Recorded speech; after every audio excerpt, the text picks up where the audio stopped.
오늘도 참으로 좋은 날입니다. 하나님께서 평강으로 충만하게 채워주시기를 기원합니다. 저는 오늘 여러분과 함께 7가지 종류의 믿음이란 제목으로 은혜를 나누고자 합니다. 본문 말씀은 히브리서 11장 6절입니다. 믿음이 없이는 기쁘시게 못하나니 하나님께 나아가는 자는 반드시 그가 계신 것과 또한 그가 자기를 찾는 자들에게 상 주시는 심을 믿어야 할지니라. 하나님과 인간의 관계는 그리스도 안에서 믿음으로 연결됩니다. 그러므로 우리들은 여러 가지 믿음의 종류들을 살펴보고 하나님의 자녀로서 적합한 믿음을 가져야겠습니다. 믿음에는 첫째, 역사적이고 지적인 믿음이 있습니다. 역사적이고 지적인 믿음을 가진 사람들은 성경을 하나의 역사적인 유물로 여기고 있습니다. 그래서 성경을 지금은 아무런 능력도 나타나지 않은 도덕적인 인격 수양의 도구로 여깁니다. 이런 부류의 사람들은 진정한 하나님의 생명을 체험하지 못하기 때문에 주는 그리스도시요 살아계신 하나님의 아들이시니다라는 신앙 고백이 전혀 이해가 가지 않습니다. 이러므로 역사적인 믿음과 지적인 믿음은 불신자의 믿음이요 세속적인 믿음인 것입니다. 둘째, 일시적인 믿음이 있습니다. 마태복음 13장에는 예수님의 씨 뿌리는 비유가 기록되어 있는데 여기서 돌밭과 같은 심령은 바로 일시적인 믿음의 상태를 말합니다. 이 믿음은 다분히 감정적인 믿음에 불과합니다. 이런 사람들은 온전히 하나님께 순종하지 못하기 때문에 시간이 지나면서 감정의 기쁨도 흥분도 호기심도 사라져버립니다. 따라서 가정에서나 사회에서 어려운 일에 부딪히게 되면 그대로 믿음을 잃어버리게 되는 것입니다. 그러므로 일시적인 믿음을 가진 사람들은 뿌리가 없기 때문에 결코 성공적인 신앙생활을 할 수가 없습니다. 셋째, 구원받는 믿음이 있습니다. 이 믿음은 회개의 과정을 통해 성령께서 인간의 모든 아집을 깨뜨리고 난 다음 갖게 된 믿음이겠습니다. 가룟 유다는 예수님을 3년 반 동안이나 따라다녔지만 진정한 예수님의 실체는 파악하지 못했습니다.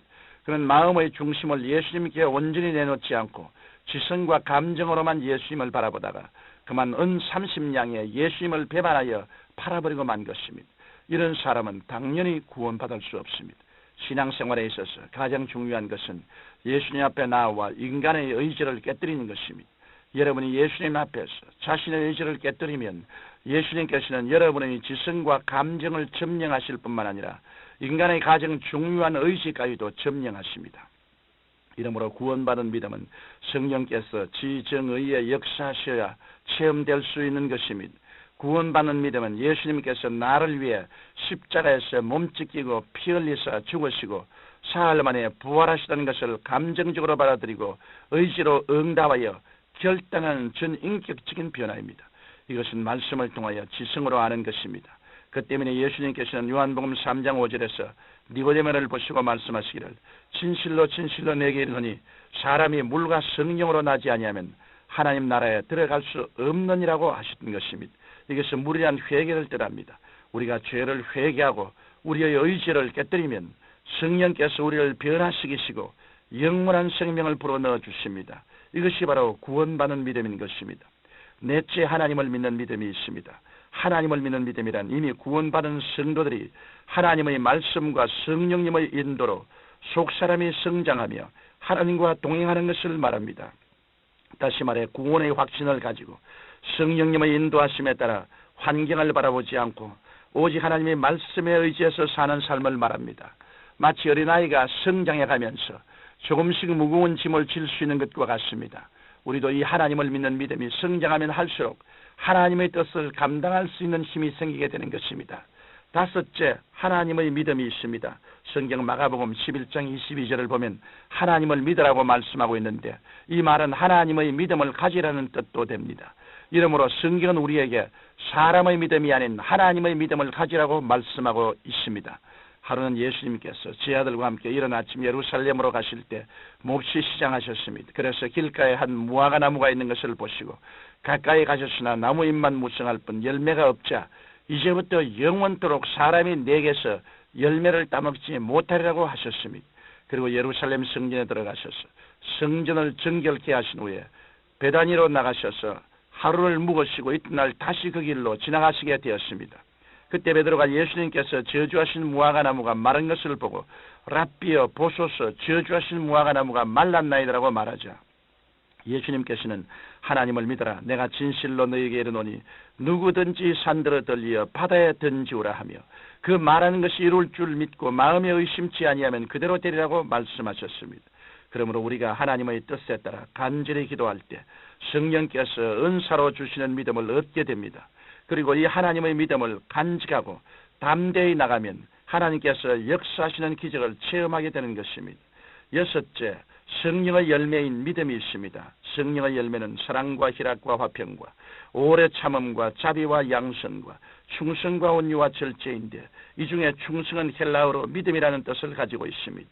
그런데 성령의 열매로서 성숙된 믿음은 하루아침에 생기는 것이 아닙니다.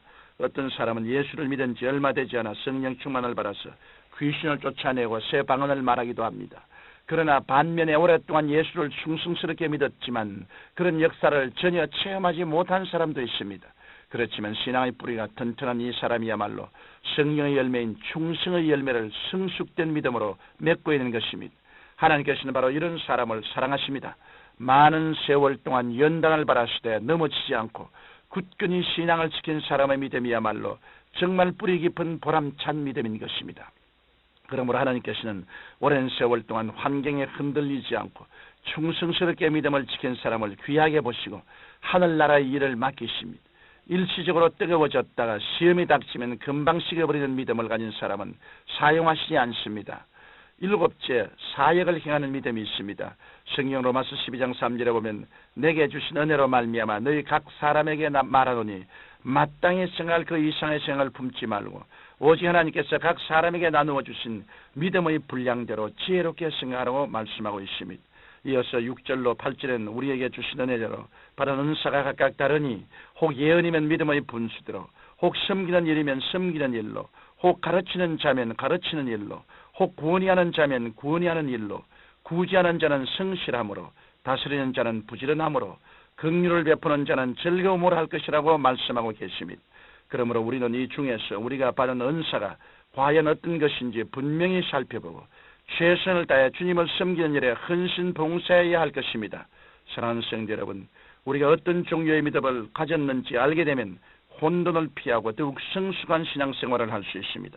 그러므로 지적인 믿음을 내버리고 하나님을 기쁘시게 하는 훌륭한 믿음을 키워서 하나님께 영광 돌리는 자녀들이 되시기를 예수님 이름으로 축원합니다. 거룩하신 아버지 하나님이시여, 믿음이란 지적 희롱이 아니라 온 마음을 다해서 전인적으로 주님께 내어 맡기며 믿는 것을 말합니다.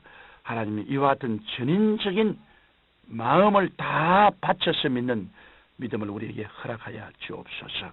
단지 지적으로 형식적으로 믿는 그런 이론적인 믿음에서 서 있지 말고 내 아버지 하나님의 손길을 움직이는 기적을 가져오는 위대한 믿음을 갖게 하옵소서. 예수님 이름으로 기도드립니다. 아멘.